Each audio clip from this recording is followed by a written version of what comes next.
When power moves on the global stage, it doesn't always happen under the bright lights of cameras or at grand podiums filled with microphones. Sometimes it happens behind closed doors, in whispered conversations, in coded words, in subtle gestures that only a few sharp eyes can see and interpret. And this time, the world didn't realize that a quiet but powerful signal had been sent. A signal that made one nation stop, another nation rise, and the whole world question what was really going on. A message that traveled across borders without needing to be shouted out loud. A secret that slipped from one leader's hands to another, and the world suddenly realized it was too late to ignore the shift. You see, there is a rule in diplomacy that is older than any constitution, older than any trade deal, older than any military alliance. The rule is simple. Real power never announces itself directly. It's wrapped in layers of signals, tone, and silence. And in the middle of all this, there stood a man representing the oldest continuous civilization in the world, holding his ground, absorbing that message, and turning it into fuel that would shake the balance of power. The story is not just about one man sending a message. It's about why that message had to be sent, what it meant, and how one nation transformed it into a weapon of influence. Because make no mistake, when the U.S. moved its lips, it wasn't just words. It was fear, it was caution, it was an acknowledgement. And when that message landed in Indian hands, it was no longer just a whisper. It became a declaration that the time of underestimation was gone. Now let's pause here and ask the question, why would a country that has sat at the throne of global dominance for decades feel the need to send any secret message at all? Why not issue a public statement, make it clear, write it in headlines, scream it on CNN? Because sometimes shouting reveals weakness. Sometimes silence wrapped in coded words is stronger than a speech at the UN. And what was said was never about weakness on paper. It was about recognizing a storm that had already gathered strength. For years, America carried the crown of global supremacy. Economically, militarily, technologically, it seemed untouchable. Every nation lined up to play by Washington's rules. But one day, the rules began to shift. Because across the ocean, a nation that was once dismissed as slow, as bureaucratic, as too diverse to unite, started building something that no one could ignore. It wasn't just building skyscrapers or exporting software. It was building self-respect. It was building resilience. It was building silence that spoke louder than noise. And when the message came, it wasn't sent to any random politician. It was directed straight at the man who had come to embody that silence, that resilience, that iron discipline that doesn't crack under pressure. The meeting wasn't televised, the words weren't officially released, but those who understand geopolitics know how to read between the lines. America wanted something, but at the same time, America feared something. And fear doesn't always roar, it negotiates in whispers. The U.S. was used to a world where other nations bent quickly under pressure.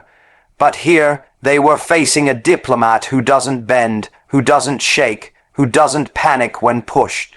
They were facing a mindset that had been sharpened by thousands of years of philosophy, strategy, and survival. And this is why the message mattered. Because for the first time, America wasn't just sending a command, it was sending a recognition. Recognition that India wasn't just a regional player anymore. Recognition that decisions made in Delhi ripple across the world. Recognition that silence from India is sometimes more terrifying than words from Washington. Think about it. Every empire in history has had that one moment when it looked across the table and realized the person sitting on the other side isn't playing defense anymore. They're not just reacting. They're shaping the game. That was the energy in that room. That was the undercurrent of that message. It wasn't just secret. It was historic. because it symbolized a shift in power that can't be written in charts, but can be felt in the pulse of global diplomacy. What makes this story even more powerful is not what America said, but how India received it. When you carry centuries of struggle, when you carry memories of colonization, when you carry wounds of being underestimated, every signal matters. But India didn't jump, didn't react emotionally, didn't throw tantrums like weaker nations do when recognized by giants. Instead, India absorbed it calmly, like a mountain absorbs the wind, because true power doesn't need to scream back. True power smiles, nods, and then quietly rearranges the chessboard. The message was secret, but the impact was visible. Suddenly, the world started asking questions. Why was Washington so cautious? Why was the U.S. signaling respect instead of dictating terms? Why was India the only country that could hold that kind of silence without flinching? And the answer is simple: because India had earned it. Not in a single year, not in a single decade, but in a journey that stretched across generations. While others built empires by conquering, India built influence by enduring. While others pushed their weight through military bases, India expanded its reach through knowledge, through talent, through human capital that now runs some of the most powerful companies on earth. And while others demanded loyalty, India commanded respect. Now let's talk about why this shook the world. Because when America acknowledges you, the rest of the world listens, not because America is the only power, but because America has been the loudest. And when the loudest voice lowers itself to a whisper, it means it sees something dangerous on the horizon. That danger wasn't missiles, wasn't tanks, wasn't just economics. It was the combination of something much more terrifying, a nation that refuses to bow, refuses to beg, refuses to dance to tunes set by others, and instead writes its own music. That secret message, in reality, wasn't about America telling India what to do. It was America admitting, perhaps for the first time, that India now has choices. Choices about alliances, choices about trade, choices about military partnerships, choices about setting global narratives. And choices are the true currency of power. Weak nations don't have choices. They have orders. Strong nations hold options in their hands. And India today, with its economy rising, its diplomacy sharp, and its military prepared, holds more options than ever before. What makes this story inspiring is that it's not just about leaders exchanging signals. It's about the mindset shift of 1 billion people who now realize they don't need to follow someone else's map. They can draw their own. For too long, Indians were told they must look west for validation, for approval, for instruction. But today, the West itself is looking east for answers, for technology, for balance. That is not just a shift. It is a reversal of centuries. And here's the real lesson. That message was not just sent to one man. It was sent to an entire nation. It was America saying, "We see you. We see your power. We see your silence. We see your resolve." And while the world may try to dress it up in politics, in diplomacy, in press releases, the truth is simple. Respect is earned, not demanded. India earned it. What follows from here is not the end of the story. It is the beginning of a new one. Because every time a superpower lowers its voice, another one raises its presence, and that is exactly what the world witnessed. India doesn't need to scream about its arrival. The fact that secret messages are being sent is proof enough. The U.S. thought it was delivering a quiet caution, a subtle push, but what it actually delivered was a historic acknowledgement that cannot be taken back. Once the world sees you differently, there is no going back. And India today is not just being seen differently, it is being feared differently, respected differently, and understood differently.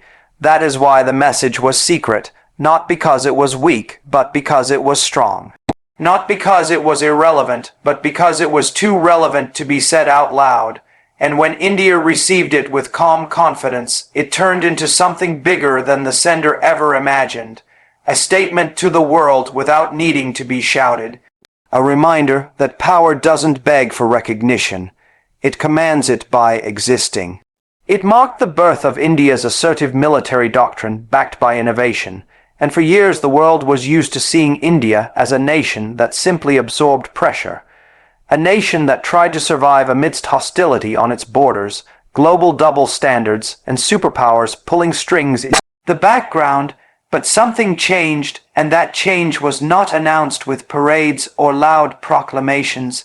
It was written quietly in laboratories, in defense corridors, in diplomatic halls where words were measured like gold and deployed like arrows. It was the moment when India stopped playing defense and started writing the rules of engagement itself, when India's doctrine shifted from reactive to proactive, from waiting for others to dictate terms to ensuring every negotiation, every battlefield, every boardroom carried the weight of its own vision. The birth of this assertive doctrine did not come overnight. It was decades of frustration, decades of being lectured by the very powers that armed its enemies, decades of being told to show restraint while terrorism bled its soldiers, decades of being told to limit ambition to poverty management instead of leadership. And yet, instead of breaking, India built weapon systems that could rival superpowers. It built alliances that were not dependent on submission but on respect. It built a technological ecosystem that could create not only rockets and missiles, but digital infrastructure capable of shielding its sovereignty. It built an army of young innovators who replaced dependence with self-reliance. And all of this was folded into a doctrine that shocked the world with its simplicity. India would no longer ask. India would no longer plead. India would negotiate from strength. That negotiation from strength became visible the moment India started backing its words with undeniable proof. When Indian fighter jets crossed into enemy territory and returned with their heads held high. When India launched surgical strikes and made it clear that borders were not shields for those who harbor terror. When its diplomats walked into international forums not with the posture of victims, but with the composure of leaders who dictate solutions, the shift was evident. India was no longer surviving global pressure. It was shaping it. India was no longer asking for a seat at the table. It was redesigning the table itself, and in doing so, the world saw a glimpse of what assertive Indian power looks like. The military doctrine backing this new stance was rooted in innovation. It was no longer about numbers alone. It was about precision. It was about a combination of ancient strategic wisdom with modern technology. It was about crafting missiles like Agni and BrahMos that carried deterrence in their very names. It was about integrating artificial intelligence into command structures. It was about space-based assets that could watch every move of adversaries. It was about cyber dominance that ensured wars would be fought not only on borders, but in the digital bloodstream of nations. And when this doctrine stood tall, negotiators sitting across the table from India realized something deeper. They realized they were not talking to a country that feared isolation. They were talking to a civilization prepared to lead. This posture terrified those who had grown comfortable exploiting India's patience. Superpowers that used to lecture India on morality while selling weapons to its rivals now realized that the old tricks would not work, because India was no longer chained to aid packages, no longer bent under the weight of borrowed technologies, no longer limited by the narrative of poverty alone. This was a nation that could launch missions to Mars on half the budget of Hollywood movies. This was a nation that could develop missile defense systems capable of neutralizing threats before they reached its borders. This was a nation that could build an entire digital payments architecture while others were still debating regulations. And when such a nation walks into negotiations, it does not walk as a beggar of favors. It walks as a giver of opportunities Forcing even the mighty to listen. Negotiating from strength meant that India no longer tolerated double standards. When told to remain silent on border incursions, it responded with mobilization that stunned the world. When asked to compromise in trade, it built alternative markets, with nations eager to embrace its rising economic weight. When warned not to engage with Russia or Iran, it charted independent policies that safeguarded energy security, and when critics questioned its democratic model, it held elections that mobilized more voters than entire continents combined. Each of these moves sent a signal that India's doctrine was not just military, it was civilizational. It was not simply about war and peace. It was about reclaiming dignity in every sphere of global affairs. The assertive doctrine also changed how neighbors perceived India. Those who once relied on India's restraint to push boundaries suddenly realized that there was a new India waiting at the gates, one that was calm but unyielding, patient but prepared, quiet but ready to strike if provoked. Pakistan realized it when its threats were met with surgical responses. China realized it when its salami slicing tactics met with mirror mobilizations at the Himalayas. Even allies realized it when India walked away from trade deals that did not serve its interests, because this India was no longer surviving under the illusion of partnerships. It was choosing its own terms. This India would not bend for approval. It would stand tall for respect. The innovation-driven doctrine also tied into India's economic might, because military power without economic muscle is hollow, and India knew this truth better than anyone, so it built manufacturing hubs, strengthened its IT backbone, and attracted global investors not out of desperation, but out of the reality that no global supply chain could now ignore India. The world's biggest markets were in its cities. The world's best brains were in its universities. The world's most disciplined engineers were in its companies, and this dual rise of economy and military ensured that India's doctrine had a backbone. It was not rhetoric. It was a calculated alignment of strength across sectors, creating a foundation that no pressure could shake. Negotiating from strength also meant rewriting the psychological script. For decades, India was portrayed as the country that needed saving. Now it was seen as the country that others needed alignment with, whether it was the U.S. needing India to balance China, whether it was Russia leaning on India for global legitimacy, whether it was Europe courting India for markets, or whether it was developing nations rallying behind India in the global south. The reality was undeniable. India had shifted from the receiver of global instructions to the author of global possibilities. This psychological shift created panic in some corridors and admiration in others. But either way, it forced everyone to acknowledge the arrival of a new power center. The doctrine's strength was not about aggression. It was about balance. India did not need to conquer to prove its power. It needed to deter, to defend, to declare through action that sovereignty was non-negotiable.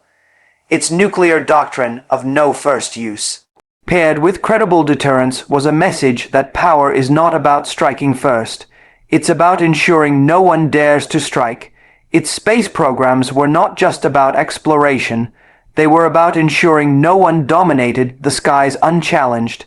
Its naval buildup was not just about patrolling oceans. It was about guaranteeing trade routes that fed the lifelines of economies across continents.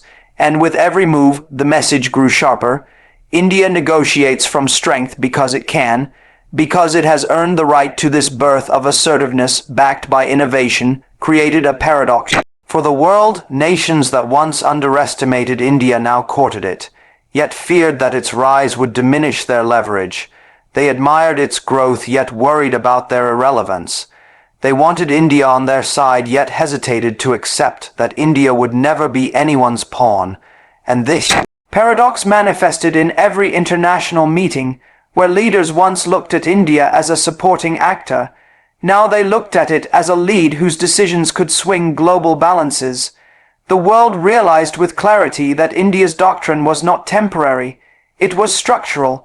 It was not performance for domestic applause. It was a roadmap for centuries to come. The true power of negotiating from strength is that it changes the very atmosphere of dialogue. when India now speaks. It speaks with the weight of its military might, the confidence of its economy, the credibility of its democracy, and the resilience of its civilization. Adversaries cannot ignore it, allies cannot dictate to it, and rivals cannot outmaneuver it without consequence. This is why secret messages exchanged behind closed doors between superpowers and India carry more tension than ever before, because one wrong assumption can alter the balance of entire regions, because one miscalculation against India now carries the risk of global repercussions, and because one truth stands above all others. India is no longer in the business of surviving. It is in the business of shaping, defining, and negotiating from undeniable strength.